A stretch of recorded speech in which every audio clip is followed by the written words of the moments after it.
तो इसलिए आपको यहाँ पे नहीं भरना है, इसमें सिर्फ और सिर्फ नाम भरना है। जैसे रैयत का नाम है राकेश, तो ये क्या चीज में बदल जाएगा पता है? एकड़ में बदल जाएगा। क्या? एकड़ में। एड्रेस बदलता रहता है, तो वो एड्रेस रेंट पे रह रहे हैं तो इसमें नहीं भरेंगे, ठीक है ना। दोस्तों जैसा कि आपको पता होगा कि बिहार में जो है जमीन सर्वे का जो काम है वो शुरू हो चुका है। अब ऐसे में फ्रेंड्स प्रपत्र 2 जो है वो सबको भरना बहुत ही जरूरी है, ठीक है। अगर फ्रेंड्स आपका जो है डॉक्यूमेंट पूरी तरह से कंप्लीट है तो आपको जो है प्रपत्र 2 जो है भरना पड़ेगा, ठीक है। अगर आपके पास किसी भी तरह का डॉक्यूमेंट में कमी है तो भी आपको प्रपत्र 2 भरना ही पड़ेगा, और उसके साथ जो है वंशावली या फिर जो भी सपोर्टिंग डॉक्यूमेंट है वो सारी चीज़ें आपको लगानी पड़ेगी, ठीक है। ये सारी चीज़ें हैं फ्रेंड्स। प्रपत्र 2 को कैसे भरना है इस चीज़ को काफ़ी बारीकी से समझिएगा इस वीडियो में।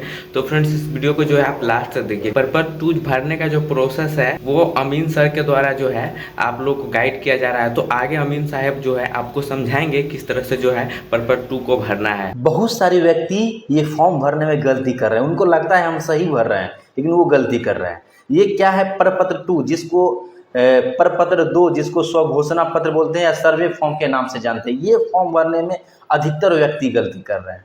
ये फॉर्म करीब हम 1000 से ऊपर व्यक्ति को भरा चुके हैं, और हम जो है देखे हैं ये बहुत ऐसे व्यक्ति हैं सो ये हर एक जैसे जितने भी खाने हैं सब में गलती करते हैं। तो हम इस वीडियो में हम आपको बताएंगे कि आपको क्या गलती नहीं करना है। अगर भर भी लिए हैं और आपके पास फॉर्म है तो ये देख लीजिए, जिससे आपको क्लियर हो जाएगा कि आप सही भरे हैं कि नहीं। तो देखिए सबसे पहले हम बात करेंगे, ठीक है। हम इस वीडियो को एकदम छोटा रखेंगे जितना हो सके, लेकिन आप जो है देखिए मेरा बात यहाँ पे ये होता है कि नॉलेज की और इन्फॉर्मेशन से कोई कॉम्प्रोमाइज नहीं होता है, क्योंकि ये सर्वे है ना कि कॉमेडी वीडियो है जिससे आपको मनोरंजन हुआ तो हुआ, नहीं तो साफ। ये जिंदगी भर आप करेंगे यहाँ पे लापरवाह तो आपके बच्चे सबको असर पड़ेगा, ठीक ना। जिंदगी भर कोर्ट कचहरी का चक्कर काटते रहेंगे। तो ये गौर से सुनिएगा, गौर से देखिएगा, नहीं तो फिर दिक्कत हो सकता है। सबसे पहले इसमें गलती यहाँ पे लिखा है रैयत का नाम, स्व हिस्सेदारों का नाम एवं अंश अगर कोई हो सहित एवं पिता का नाम। तो इसमें बहुत सारे व्यक्ति क्या करते हैं, रैयत का नाम। तो यहाँ पे रैयत का नाम देखिए हम सब बताएंगे, कुछ ना कुछ गलती इसमें से आप किए ही होंगे, आप गौर से देखेंगे तो पता चल जाएगा। अधिकतर व्यक्ति कर रहे हैं, यानी 100 में से 80% व्यक्ति ये गलती किए हैं। 100 में से 80% व्यक्ति देखिए रैयत का नाम जो जिसके नाम से जमाबंदी नंबर चलता है वो डालना है, वो कोई गलती नहीं करते हैं। इसमें कोई गलती नहीं करते हैं। गलती कहाँ करते हैं आगे देखिए, यहाँ लिखा है स्व हिस्सेदारों का नाम, इसमें भी कोई गलती नहीं कर रहे हैं। गलती कर रहे हैं अंश, कहाँ कर रहे हैं? अंश। बहुत सारे व्यक्ति मतलब इसमें अंश को भी भर रहे हैं। क्या कर रहे हैं? अंश। अंश भरने से आपको ये जो है ना, ये आपका जो डाटा दे रहे हैं उसमें घोंच पोंछ हो जाएगा और उस लिखने की कोई आवश्यकता नहीं है, क्योंकि इसके लिए कितना अंश किसको मिलेगा यानी कितना जमीन किसको मिलेगा उसके लिए जो है वंशावली के आधार पर जो है दखल कब्जा फॉर्म जो होता है वो आप भरे हैं, वो भरेंगे, जिसमें स्पष्ट करेंगे। क्या करेंगे? स्पष्ट करेंगे। तो इसलिए आपको यहाँ पे नहीं भरना है, इसमें सिर्फ और सिर्फ नाम भरना है। जैसे रैयत का नाम है राकेश, क्या? राकेश कुमार। तो इसे राकेश कुमार, ठीक है, राकेश कुमार। अगर हिस्सेदार जितने भी है व्यक्ति हैं हिस्सेदार, ठीक है, ये रैयत का नाम है। क्या है? रैयत, ठीक है। अब जितने भी आप इसमें जो है हिस्सेदार का नाम बोल रहे हैं, तो हिस्सेदार कौन कौन हो सकते हैं? उसके उत्तराधिकारी के रूप में जिनको मिला होगा वो जमीन, तो हिस्सेदारों को वर्णन कर देंगे। क्या कर देंगे? हिस्सेदार का वर्णन। जैसे जो भी है तो हिस्सेदारों का वर्णन ये क्या है? सबसे पहले रैयत का नाम, ठीक है, हिस्सेदार का वर्णन करेंगे। क्या करेंगे? हिस्सेदार का वर्णन। ये जितने भी व्यक्ति हैं हिस्सेदार का इसमें वर्णन करेंगे, ठीक है। तो हिस्सेदार में वर्णन क्या करेंगे? ये रैयत हो गया, पहला रैयत। आप क्या करेंगे उसके बाद इसमें जितने भी हिस्सेदार हैं क्या करेंगे? जितने भी हिस्सेदार हैं उस सब का नाम भरेंगे। क्या करेंगे? हिस्सेदार का नाम भरेंगे, चाहे जो भी है। उसके बाद पिता का नाम, अगर जो भी पिता का नाम होगा वो पिता का नाम, जैसे हिस्सेदार में सोनू मोनू जो भी रहेगा वो भरेंगे। और उसके बाद हम शॉर्ट फॉर्म में बताएंगे जो जो गलती कर रहे हैं बस उसे, क्योंकि इस पे हम वीडियो बना चुके हैं, समझा चुके हैं, लेकिन बहुत ऐसे चीज़ हैं उसमें बताना हम भूल गए। ठीक है ना। उसलिए हम इसको फिर दोबारा हम आप लोगों को एकदम फ्रेश न्यू और एकदम बेस्ट देने का प्रयास कर रहे हैं। फिर पिता का नाम लिख देंगे, जो भी पिता रहेगा, ठीक है, पिता का नाम, ठीक है, पिता का नाम लिख देंगे, जो भी पिता है हम बता रहे हैं, ठीक है। यहाँ पे हिस्सेदारों का वर्णन। उसके बाद यहाँ पे देखिए, यहाँ पे क्या गलती करते हैं, यहाँ पे अधिकतर व्यक्ति गलती कर रहे हैं। यहाँ पे जो व्यक्ति अपने गांव में नहीं रहते हैं, कहीं बाहर रहते हैं, ठीक है, कहीं बाहर रहते हैं, वो वहीं पे बस गए हैं, यहाँ पे सिर्फ और सिर्फ ज़मीन है या खरीदे हैं, गांव में कहीं खरीदे हैं, शहर में रहते हैं, गांव में ज़मीन खरीद के छोड़ दिए हैं कि हम भविष्य में गांव की ओर बढ़ेंगे, ठीक ना। तो वैसे व्यक्ति को बता रहे हैं कि आप वो व्यक्ति क्या करते हैं, जो जमीन का जो एड्रेस होता है, जहाँ पे जमीन है वो एड्रेस डाल रहे हैं। तो वो एड्रेस नहीं, जमीन का जो है ना पता नहीं डालना है आपको, जमीन का पता नहीं डालना है। जमीन का पता तो यहाँ पे डाले हैं, देखिए, रासव ग्राम, थाना संख्या, हल्का नंबर, पुलिस थाना का नाम, अंचल का नाम, जिला का नाम, वो तो आप डाले हैं। ये कहाँ पे क्या करें, लेकिन यहाँ पे लिखना अस्थाई पता। अगर आप दिल्ली में अपना अस्थाई पता है, दिल्ली में रहते हैं, दिल्ली का लिखेंगे।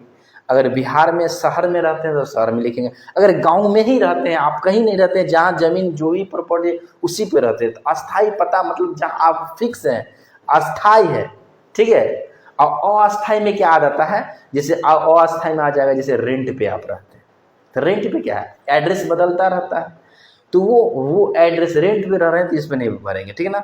तो रेंट वाला नहीं, अस्थाई पता भरेंगे, यानी फिक्स जो भी है आपका, जो फिक्स है। और रेंट वगैरह पे है तो जो वो अस्थाई पता आपका नहीं है, अस्थाई पता आपको क्या हो सकता है, आपको सोचना पड़ेगा। उसके बाद बहुत सारे व्यक्ति खाता, खेसरा, क्या बोलते हैं, रकबा, चौहद्दी, जमीन की किस्म और लगान वगैरह में बहुत सारे व्यक्ति गलती, अधिकतर व्यक्ति यहाँ पे गलती कर रहे हैं।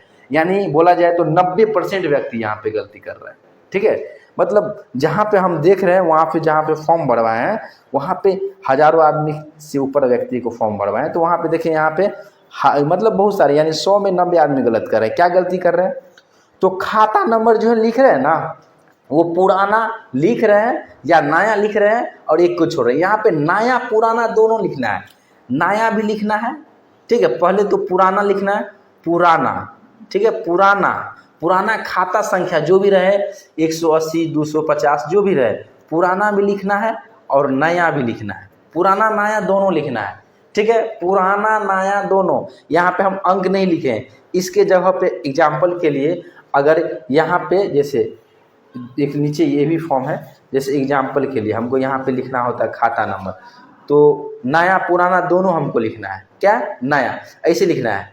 जैसे देखिए, ऐसे पुराना करके अगर 210 है तो 210, ठीक है। उसके बाद अगर नया, ठीक है, नया करके, नया कितना है 517, तो 517 लिखेंगे।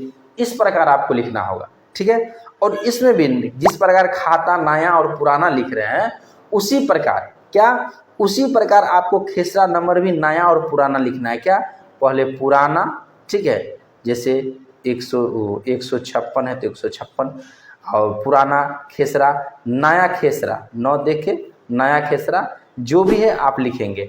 जैसे 270 है तो 270 लिख लेंगे, ठीक है। तो ये अधिकतर व्यक्ति गलती कर रहे हैं, ठीक है। हम एग्जाम्पल के लिए आपको यहाँ पे समझा दिए हैं, ठीक है। हम फिर इसको खींच लेते हैं।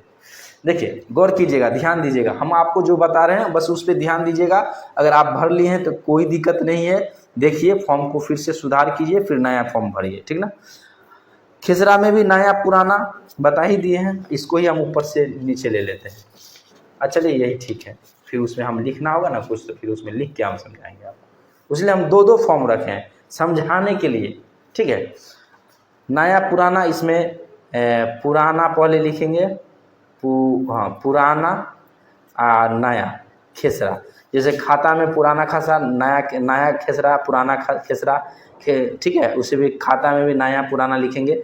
और देखिए, रकबा में बहुत सारे व्यक्ति जो है क्या करते हैं, इसमें रकबा में क्या करते हैं, अगर ज़्यादा ज़मीन है तो वो हेक्टेयर में लिख देते हैं, ठीक है। हेक्टेयर में लिखिए, लेकिन हेक्टेयर में देखिए, 1 हेक्टेयर में 247 डिसमिल होता है। 1 हेक्टेयर, क्या, 1 हेक्टेयर में 247 डिसमिल, कितना, 247 डिसमिल होता है। तो आप जो है, अगर हेक्टेयर, ये मान के चलिए 247 से ऊपर है। बहुत सारे व्यक्ति हेक्टेयर में नहीं लिखते हैं, डिसमिल में जैसे मान के चलिए जिसको बहुत ज़्यादा प्रॉपर्टी है, अधिक है, ठीक है, कई हेक्टेयर में है, इतना समझिए। तो वो व्यक्ति क्या करेंगे, ऐसे जो लिखेंगे तो खाना रहता है छोड़, उनको क्या करेंगे, अगर मान के चलिए मान के चलिए इनको 555 डिसमिल ज़मीन है, तो 555 डिसमिल ज़मीन है ना, या जो भी है, तो उसको आप क्या करेंगे, हेक्टेयर में बदलेंगे। हेक्टेयर में बदलने के लिए क्या करेंगे, 550 डिसमिल में क्या करेंगे, 247 से भाग दे देंगे, ये निकलेगा, जो भी निकलेगा ये हेक्टेयर में निकलेगा। क्या निकलेगा, हेक्टेयर में। तो हेक्टेयर में जो भी निकलेगा वो हेक्टेयर में लिखेंगे, जिससे क्या होगा, वो आसान हो जाएगा। और उसके बाद हेक्टेयर से हेक्टेयर में लिखेंगे, और उसमें जो शेष बच जाएगा हेक्टेयर से नीचे वाला, उसको डिसमिल में लिख देंगे। अगर उससे डिसमिल में अगर आया, अगर 100 या 100 से ऊपर है तो उसको एकड़ में चेंज कर लेंगे। एक एकड़ में देखिए, एक एकड़ में 100 डिसमिल होता है। कितना डिसमिल होता है, 100 डिसमिल है। अगर मान के चलिए वो 210 डिसमिल आ रहा है, तो इसको सीधे अगर आपको अगर 100 से इसको भाग दे देंगे तो ये क्या चीज़ में बदल जाएगा पता है, एकड़ में बदल जाएगा। क्या, एकड़ में। तो ये हो जाएगा 2.1 एकड़, ठीक है। इस प्रकार लिखिए, ये शुद्ध लिखना हो गया एकदम परफेक्ट तरीका से। तो इस प्रकार आपको इसमें लिखना है रकबा, ठीक है। तो रकबा कैसे लिखना है ये भी आप समझा दिए, कि जो अगर डिसमिल में है तो उस प्रकार उसको कन्वर्ट करके लिखना है, ठीक है। उसके बाद चौहद्दी में बहुत सारे व्यक्ति क्या गलती करते हैं कि चौहद्दी में पुराने जो जमीन के पेपर में चौहद्दी है वही लिख रहे हैं, नहीं, जो नया में है, जो आपके अभी करंट में, क्योंकि उस समय में आप जो है जमीन का सर्वे कराए थे, बहुत वर्ष पहले सर्वे हुआ था। अगर नया सर्वे है तो 1960 के आसपास हुआ होगा। अगर आप जो है करवाए होंगे, ये कंडस्ट्रल सर्वे वाला पेपर होगा, तो वो आपको 1888 से लेके 1921 के बीच में होगा। तो ये होगा, तो उस समय जो है वो जोत हो सकता है या किसी भी प्रकार की जमीन हो सकता है, आसपास घर नहीं हो सकता है। तो यहाँ पे क्या करेंगे आप, टच लिखेंगे, उत्तर पश्चिम, पूर्व पश्चिम, क्या लिखेंगे, पूर्व पश्चिम उत्तर और दक्षिण, जो भी है ना, पूर्व में जो व्यक्ति है उसका नाम, जो मतलब पूर्व में जो व्यक्ति है उसका नाम, पश्चिम में जो व्यक्ति है उसका नाम, और उत्तर में जो व्यक्ति है, और पूरा मतलब चारों चौहद्दी, पूर्व पश्चिम उत्तर दक्षिण में सब व्यक्ति का नाम पता है तो नाम लिखिए। अगर खेसरा भी पता है तो खेसरा से अच्छा, खेसरा तो संभव होगा, स्पेस रहेगा तो लिखिए, अन्यथा नाम लिखिए। अभी वर्तमान में जो है उनका बाप दादा का नाम नहीं लिखना है। बहुत सारे व्यक्ति पुराना चौहद्दी इसमें भरे हैं, जो नए चौहद्दी है, नया अभी है करेंट में, वो भरना है, क्योंकि उस समय के हिसाब से भी तो सबका नाम भूल जाएंगे।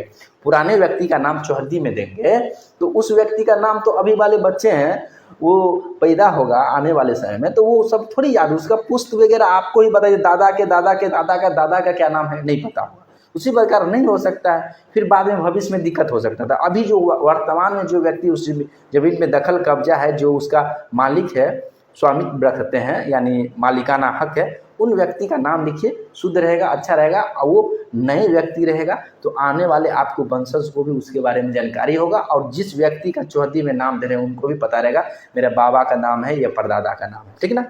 उसके बाद जमीन का किस्म में बहुत सारे व्यक्ति गलती करते हैं, ये कि जमीन का किस्म में जो है ना, उस समय जो है ये मतलब खेती बाड़ी होता था, ठीक है, यानी जोत वाला जमीन था, जोत उत करता था, खेती बाड़ी फसल वगैरह हो रहा था। अब क्या हुआ, उस जमीन का कंडीशन चेंज हो गया, उससे आवास बन गया, घर वगैरह बना के रह रहे हैं, तो यहाँ पे आवास लिखेंगे, ठीक है, क्या, आवास वाला, ठीक ना, आवास लिखेंगे। अगर घर है तो मकान है, मकान वगैरह है तो आवास, ठीक है, निवास जमीन, ठीक ना। तो आप इस प्रकार लिखेंगे, ये नहीं कि वो पुराने पेपर में देख के एकदम जो किस्म रहेगा जमीन का वो किस्म लिख देंगे, वो नहीं, जो अभी क्या है वो लिखना है, क्योंकि आपको अभी वाला जमीन को सर्वे करवाना है, पुराने वाला जमीन को थोड़ी। पुराने वाला का कंडीशन कुछ था, अभी नया वाला का कुछ और है। उसके बाद बहुत सारे व्यक्ति यहाँ पे गलती करते हैं, लिखा है शेष को छोड़कर लगान। तो शेष को छोड़ के लगान, आप बहुत सारे व्यक्ति क्या करते हैं कि जो अभी पे नहीं किए हैं, जो बाकी उसको छोड़ के जितना भी दिया है 5 साल में, 6 साल में, 10 साल में सब लिख देता है। नहीं, सिर्फ 1 साल में कितना लगान दे रहे हैं पूरे जमीन को, यहाँ पे वो लिखना है। अगर आप दे रहे हैं 510 रुपया तो 510 रुपया ही लिखेंगे, 1 साल का सालियाना लिखेंगे, ठीक है। जमाबंदी नंबर में बहुत सारे व्यक्ति यहाँ पे भी गलती करते हैं कि बहुत सारे व्यक्ति जो है जमाबंदी नंबर जो है नहीं है, ठीक ना, जिस व्यक्ति के पास है खतियान वगैरह है या जमाबंदी नंबर है तो लिख देते हैं, जिनके जो रजिस्ट्री वगैरह नया करा है तो कंप्यूटर आधारित जो जमाबंदी नंबर मिला है वो व्यक्ति नहीं लिखते हैं। आपको लिखना है कंप्यूटर आधारित जमाबंदी संख्या, ठीक है, लिखना है आपको, ठीक है ना, ये स्पष्ट हो जाएगा। तो वो आपको लिखना है, छोड़ना नहीं है। बहुत सारे व्यक्ति छोड़ देते हैं, गलती करते हैं। और यहाँ पे देखिए बहुत सारे व्यक्ति जो है यहाँ पे लिखा भूमि पर दावा करने का आधार, क्या भूमि पर दावा करने का आधार उत्तराधिकारी या दान या जो भी है। तो बहुत सारे व्यक्ति यहाँ पे जो है बहुत सारे व्यक्ति इस प्रकार है कि जैसे जो खतियान है तो खतियान वाले व्यक्ति जो है खानदानी जमीन लिख रहे हैं, क्या खानदानी लिख रहे हैं, खानदानी नहीं खतियानी, खतियानी नहीं खतियान, खतियान के आधार, क्या खतियान के आधार लिखेंगे, क्या लिखेंगे खतियान, क्या खतियान के